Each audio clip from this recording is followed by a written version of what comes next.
31st আমাদের নয়, তাদের। আমরা ঈদের সেলিব্রেশন করব, আমরা রমাদানের সেলিব্রেশন করব, আমরা চমৎকার মুসলিম ইউনিক ডেজগুলোর সেলিব্রেশন করব, বাট নট অ্যাবাউট 31st। এটি আমাদের আনন্দের দিন নয়, এটি আমাদের বরং বেদনার দিন, এটি আমাদের হারানোর দিন। একটি বছর আমরা হারিয়ে ফেলেছি।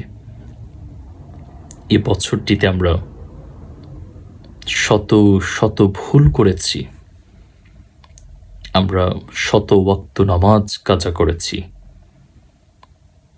সেই দুঃখ বেদনার দিন, যে কাজগুলো করতে পারিনি, করতে না পারার বেদনার দিন।